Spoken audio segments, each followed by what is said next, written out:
Good evening, everyone. Hi, everyone. You're all very welcome. Thank you for coming. My name is Fintan Walsh, and I'm head of the School of Creative Arts, Culture and Communication here at Birkbeck. You're all very, very welcome to tonight's event. So tonight we're going to hear from playwright and screenwriter Khalil, who's beside me. And Hannah is going to speak for about 40 minutes. And that will be followed by a Q&A led by Dara Carville, who is down there. And following that, we will have a reception outside in the foyer if the drink eventually turns up. So we are hosting tonight's event to learn more about Hannah's work and her career, and also to celebrate all the work that goes on in Birkbeck, particularly around writing for stage and screen, and new programs that we are introducing in writing for performance and writing for screen and stage. Tonight's event has been made possible by the family of Michael Ross, who are with us here this evening. Michael was a very talented playwright who passed away at age 40 in 2019. Michael's accomplished body of work focuses on a wide range of themes, including work, property, love, and shyness.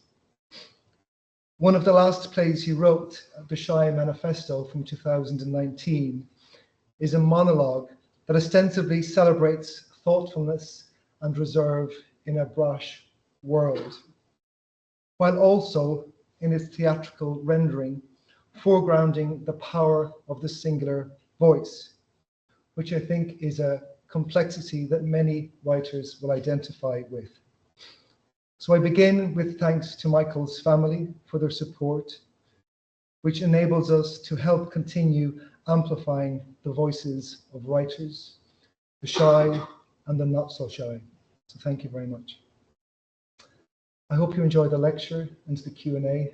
And as I said, do join us outside afterwards.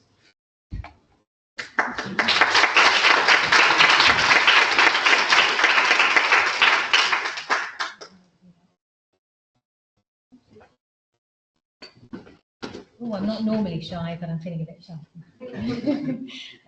Thank you for having me. So I'm just going to talk a little bit about my work, and then, as Fintan said, we'll do a Q&A afterwards. And I'm very, very open. So any questions you want to ask me about anything, including money, I'm very open to talking about. So here we go. It's October 2018, and I'm at my in-laws' house in Portsmouth. I've gone for a walk on the hill to clear my head, and my phone rings. I'm going to ignore it, but then I see it's the producer of Hollyoaks.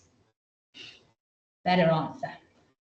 I've delivered the third draft of my third episode the week before. Writing on the Channel 4 soap opera Hollyoaks has changed my life. For 10 years, I've worked part-time at the BBC in comms while trying to grow a writing career.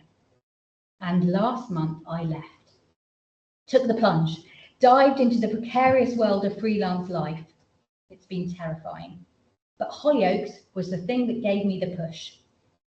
It's the best I've ever been paid for anything, and it's demanding. I couldn't keep up juggling trips to Liverpool for story conferences, my days at the BBC, and being the mum of a 5-year-old.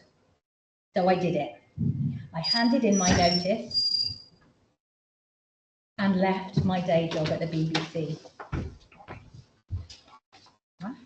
And left my day job at the BBC 2 days before my 40th birthday.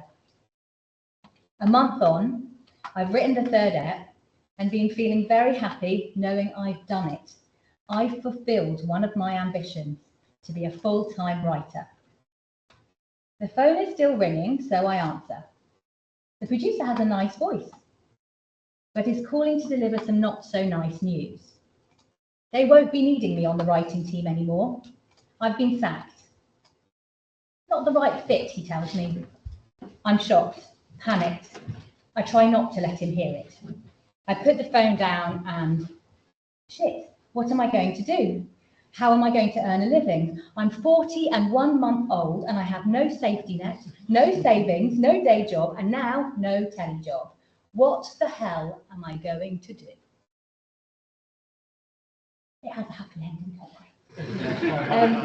I started writing plays when I was at university. It was all Dennis's fault. Dennis was a nice chap on my course who smoked way too many Marlboro. He asked me out one day and I politely declined, but then I was told off by a woman who claimed to be a feminist on the same course. If you turn down the Dennises of this world, you'll die alone, Hannah. I was shocked, furious. I opened my mouth, but I didn't have any words to express my anger. So I closed it again. But that night, I took all that pent-up rage and sat down and wrote a short play.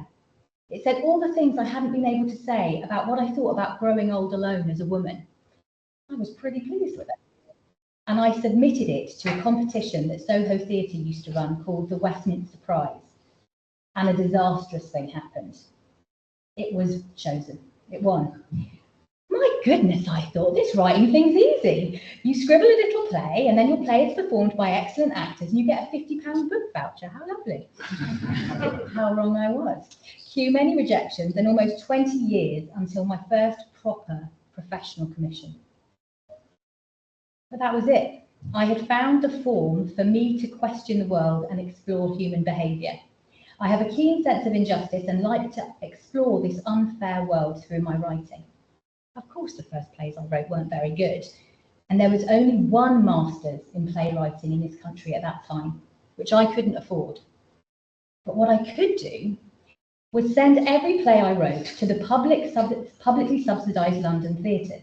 They all had literary departments in those days who would read any play submitted and send you a full report. So my lunchtimes in my civil service temp jobs comprised of me hiding in the photocopy room and printing illicit copies of my plays. This was before email. And then I'd walk around London on my way home and deliver them to the different theatres. I realised that was a great privilege of living in London at that time. And that was how I learned what theatres were after and began to develop my producer's muscle, which is vital for any writer, as I will explain. I wrote plays about things that troubled me, that I wanted to tell the world about. I hated the disparity of experience for Arab actors I knew, forced time after time to play the part of terrorist or terrorist relative. So my early plays all feature real, three-dimensional Arab characters. But there was a topic I was avoiding, a topic that should have been the top of my list of injustices to address, a topic I was afraid of, Palestine. Although I had visited my family in the West Bank, I knew very little about my father's homeland. I'd never studied it, and by the time I was 20, I'd been so busy assimilating that I was terrified by the responsibility of researching and understanding what had occurred on that piece of coveted ground east of the Mediterranean. Then I attended a seminar not far from here at SOAS on oral histories of Palestine. An Israeli filmmaker and academic called Eyal Savan presented Towards a Common Archive, a project to gather video testimonies from people who lived through 1948. And these stories inspired my first play about Palestine, Plan D. In it, I used those testimonies as inspiration for a play about what happens to the little people when the tectonic plates of war move under them. I'm going to do a little extract from Plan D. This is where the family have been forced to leave their home. They're taken in for a night by an old man, and the family's father tells him about their experience. So the father says, "It's strange. There are buildings that have been destroyed and craters in the ground, trees uprooted, and people, lines of people, walking east or north. They were told to go, and they went. That's all. A disaster. But it can't last. We'll be able to go home soon." We saw one man sitting beside a pile of rubble crying. We told him to come with us, but he said he wouldn't leave his family. They were all inside. We helped him to take out their bodies and bury them, and then he lay on the soil and cried. He wouldn't come. I don't know what happened to him. He just kept saying the same thing over and over. You can't cut a man's roots. You can't cut a man's roots. What happened to us? We'd been staying in the woods, and I went back to collect some things. I went in, and the house felt warm, the sun coming in the window, and as I closed the door, I had decided that this was all nonsense. I was going to go outside again and fetch my family, bring them back to the house, because this is all madness. We can't be hiding from nothing. But then I noticed something, a new smell, something I didn't recognise. Not a smell of my house or my family or my people. And I walked into the kitchen, and that's where I saw it. There, him, a man, sat at my table, the one I made, smoking a cigarette with one foot on the chair. He'd just eaten something, and the plate was pushed away from him. He heard me come in, and he turned and looked at me, looked right at me. He almost smiled. And then I thought he was going to get up. I could feel a scream rising in my throat. But he didn't get up. He turned away from me, leaned back in the chair, pulled on the cigarette, closed his eyes, and put his hands behind his head. He turned away from me as if I wasn't there. And I, quietly, walked out of the room. In my chair, my plate, my table, my knife, my house. It was as if I didn't exist, as if I had never been born. A catastrophe. I didn't want audience members watching that play, Plan D, to be intimidated by a lack of historical knowledge, but rather to engage with it on a human level. And as a way of encouraging this, I never alluded to time or place in that play. I hoped people would be surprised to learn that this was Palestine and perhaps be spurred to find out a bit more for themselves. Some people responded as I'd hoped. Others were frustrated with the lack of specific detail. A few made the link with stories of their own country, drawing apt comparisons between human suffering. One girl from Afghanistan stands out particularly in my memory. But the thing that surprised and delighted me the most was the number of people who approached me afterwards, Palestinians in the diaspora, to tell me their stories of life under occupation. There was the well-known Lebanese author who told me how her father-in-law was a resistance fighter and a doctor during the 40s in Palestine, and he used to train the resistance in first aid in Jerusalem. Her husband, then a boy, was used as the practice dummy for bandaging. Great story. Or the photographer who's still living in the West Bank, who explained to me about the IDF's constant night raids on family homes in villages and the effect they have on young and old alike. Or the Israeli humanitarian who drew my attention to a home movie telling the story of young children who are accompanied by the Red Crescent to visit family members who are in Israeli prisons because their adult counterparts are forbidden. Or even my dad's own story about his name, my name. I was making a big fuss about keeping my name when I got married, and then it emerged, it's not my name at all. My real surname is Musla, but my dad's always used Khalil, because when he first went to the passport office in Jerusalem in the 60s to get his passport, they said his name was too long and they cut it. What stories they were, full of pathos and drama and dark, wry humour. What a resource. But how to share them all? If I were to write each into a play, that would be more than a life's work.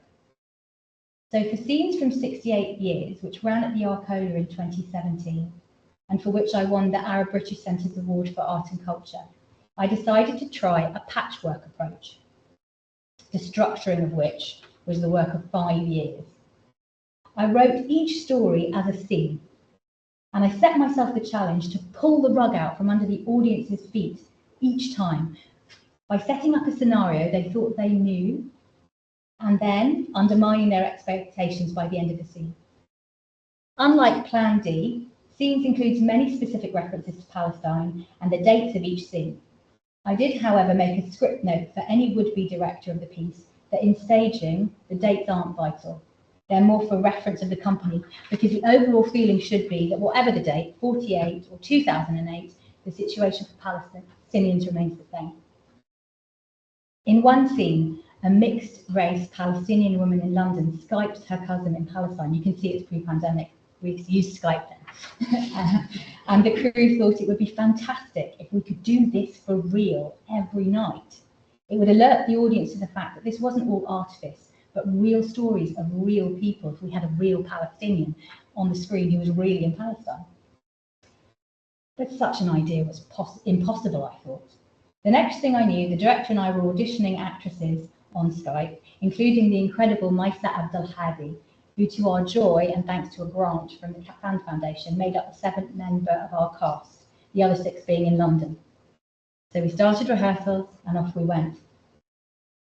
Opening a play is always a tense and stressful experience, and for my part, I was less concerned with critical reaction and more with what audiences would think.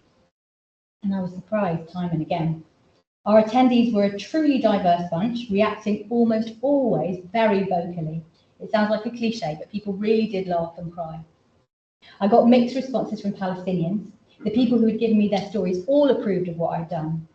Fellow diaspora friends found it engaging and sometimes affecting. And when I was occasionally met with the criticism that the play doesn't reflect the full violence of life in Palestine, instead taking snapshots of everyday resilience in an atmosphere designed to ground the Palestinian spirit to dust and failing, my response was considered. This play is for an audience whose experience of Palestine is largely what they see on the news, rolled in a myth of balanced reporting.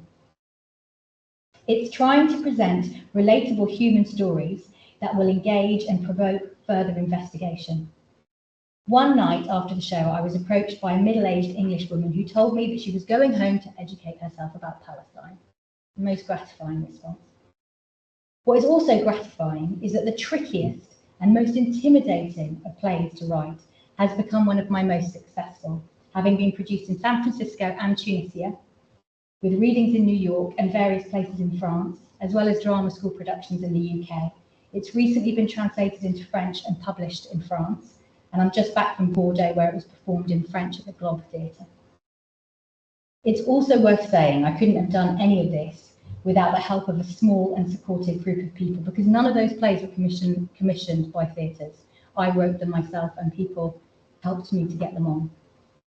These people really believed in me and my work and helped me to raise the money and then committed to making scenes happen. Without those special people who know who they are, I may not be standing here talking about my career as if it was all preordained.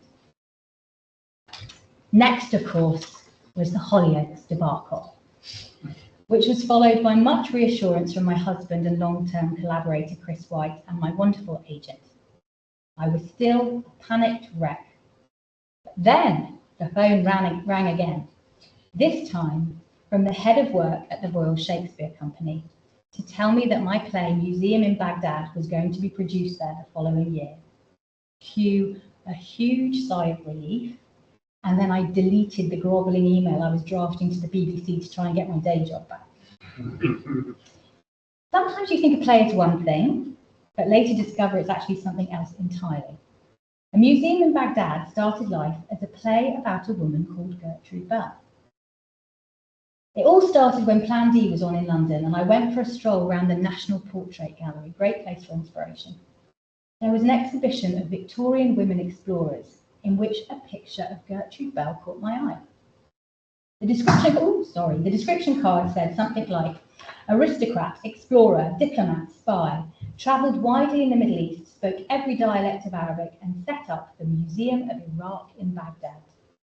I had never heard of Gertrude Bell. How is this possible, I thought. So I set out to find out more. I read all her letters and diaries, thanks to the University of Newcastle's online archive. Her life was so fascinating, I decided I was going to write a play about her.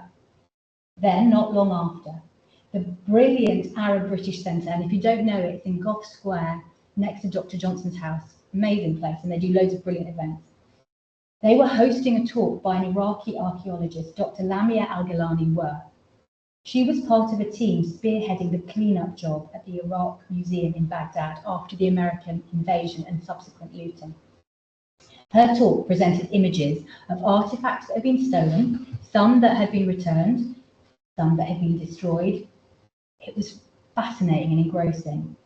Then, at the end of the presentation, her final slide was an old man in a blue boiler suit, the caretaker of the museum. She said, "I always end my talks with a picture of him because it feels as though he has always been there and as though he will always be there." At that moment, I think if you looked at me, you would have seen a light bulb above my head. An idea crystallised. My Gertrude Bell play was not about Gertrude Bell at all. It was about the museum in Baghdad, and it needed to cover 2 times. The original opening by Gertrude in 1926 and the reopening post-looting in 2006. These 2 times would be linked with a timeless character who I would call Abu Zaman. In Arabic, the father of time. So began a very long rewriting process and editing process that eventually became a museum in Baghdad. Once I'd finished it, I showed the play to my husband and collaborator Chris, who's always the first to read everything I write. He loved it, but proclaimed the only 2 theatres in the UK that would ever be able to produce it were the National Theatre and the Royal Shakespeare Company. I started to cry,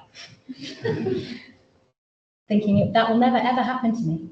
He shook his head and gave me a reassuring cuddle. He's always believed in me.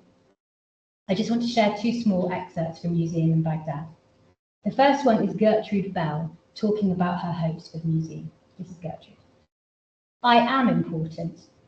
They set me an important task, an unwinnable game, yet I'm winning. Make a country. What did they all have in common? Not language, not tradition, no, but the past. Immovable, intractable, unchangeable history. A nation needs to be able to look into the eyes of the past and understand where they come from, what legacy they carry in them. And what's a legacy? One of the first civilizations. While palaces, laws, and complicated administrative systems were being built here in Iraq, Bronze Age Britain was grappling with basic pottery. Every Iraqi should know this. Feel absolute pride." And then a little bit from Ghalia, who is a British Iraqi archaeologist who has returned to help with the cleanup job post-looting and is somewhat disillusioned. "I am Iraqi, and I came back to Iraq thinking I could make a difference, but we aren't making any progress. Every day I learn about something else that has been destroyed or stolen. Everyone's trying to blame it on the Kuwaitis. Revenge, that would be understandable, but it wasn't then. It was Iraqis. And this place is for them, for us, to remind us of our humanity, our shared culture. This is the cradle of civilization, and now look at it. It's like a child beating its grandparent. Wrong. How can we trust them? But if we don't open this museum to the public, what is the point of it? How can we move forward? But it's not safe. And now all the academics are being murdered. You know, this morning, when I came into work, my driver stopped at traffic lights. A man knocked at the window, and for a moment I was sure, 100% sure, that I wouldn't get here to the museum. I'd never see the Mask of Walker or the Lady of Uruk again, hold a seal between my fingers, kiss my grandson. I was going to be shot in the head because I'm an academic, because I'm a woman who doesn't cover, because they think I'm pro-American, or because I work here. And as the man raised his hand, he had a copy of the paper. That's all he was doing, selling a month-old paper. And my life flashed before my eyes. So forgive me if I seem a little irritable, but I imagine myself back on digs in the desert, discovering new things, not stuck in this airless box with you, fearing for my life. It makes me long for a grey London sky. There, I said it. I'd rather be... I can't explain what it feels like to have your words spoken on the stage at the Royal Shakespeare Company, especially when there are lots of Arabs in the audience, including your dad, who cries all the way through. So many people, including the performers, in a cast of 10, only 2 were white British, said hearing Arabic on stage at the RSC felt like a very important moment. It was quite overwhelming. But then the London transfer was cancelled because of the pandemic, which was hugely disappointing. Worse than that, I feared for the future of theatre, which is sort of the present of theatre, now, almost 5 years on, so I'll come back to that. One thing COVID certainly reiterated for me is that you have to be adaptable to be a playwright. You also have to have a producer's brain, as I've said. I want to tell you about something magic that happened in 2017. I saw a play at the Sam Wanamaker Studio Theatre at the Globe. If you haven't been, you must go. For the first time. I've been in the Globe many, many times, but this trip was to see Lions and Tigers by Tamika Gupta. What a night. I adored the play and production, but I actually fell in love that night with that theatre, which is surely the most beautiful in the country. In the Jacobean style with gold murals and solely lit by candles. And as I left, walking on a cloud at the end of the performance, I wondered, what would I write for this beautiful space if anyone ever gave me the opportunity? Amazingly, a few further steps along the Thames, inspiration struck. I had seen 2 versions of 1001 Nights by the writers Hanan Sheikh and Suhail al-Bushra, both productions, coincidentally, at my runner-up for most beautiful theatre in the UK, the Lyceum in Edinburgh, also highly recommended. And somehow my brain churned those into the Sam Wanamaker studio space, and I started thinking about Scheherazade. And a germ of an idea formed, which led to a new play called Hakawati. I pitched the idea to Globe Artistic Director Michelle Terry just weeks after she'd taken up post. What if Scheherazade isn't the brilliant storyteller of fable? What if she's good, but not as good as she thinks? Well, all the women behind her in line for the king's bloody wed, bed and behead revenge will be wanting Scheherazade to succeed. So what if they got together and started writing stories for her? Shehrazade's writer's room. I also suggested that in writing that piece, the approach could mirror the story, and I could bring in 3 other playwrights of Arab heritage to write new tales to be incorporated into the play amongst the others that I would mine from the original 1001 Nights text. I was astonished and overjoyed when Michelle Terry agreed. This was my first official theatre commission. The first time I'd told someone an idea and they said, yeah, I believe in you, I'm going to give you some money, go and write it. I can't tell you how important that was for me. I thanked Michelle, saying, I'm sure that having just recently taken up post, you must have been contacted by the world and his wife asking for meetings. She smiled and said yes, lots of writers had contacted her, but only 3 of them had been women.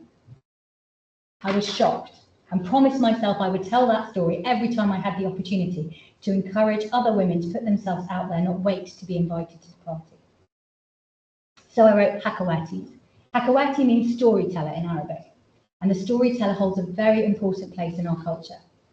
The oral, as opposed to written tradition, is one that has been prevalent in the Arab world, including my own Palestinian heritage. But as someone who writes stories down for a living, I was excited to bring that oral tradition to life on stage. The play was workshopped at the Globe in 2019, just before everything changed. And when we finished the last day of the workshop, the 5 actresses, all of whom have a connection to the Arab world, approached me slyly, then apologised, and then they started pulling hairs out of my head. I shouted at them to stop and asked what the hell they were doing. They threw my hairs onto the stage and told me it was a sort of spell. If we left a bit of ourselves in the theatre, then we'd definitely come back again. I held on to that spell all through the pandemic and was delighted when their magic worked and the play was at last produced in December and January 22 and 23, while I was writer-in-residence at the Globe, a role that saw me in-house for a year, and they produced 3 of my plays, an adaptation of Shakespeare and Fletcher's Henry VIII, The Fir Tree, an adaptation of a Hans Christian Andersen short story, and of course, Hakawati. Hakawati is also an illustration of how an idea can morph and develop if you put your producer's hat on. I had a meeting with Netflix Arabic just before the pandemic, and they liked the idea of Hakawati. A lot. They bought the rights and got me to adapt it for television. This coincided with the pandemic and kept the wolf from the door in the days when theatres were closed.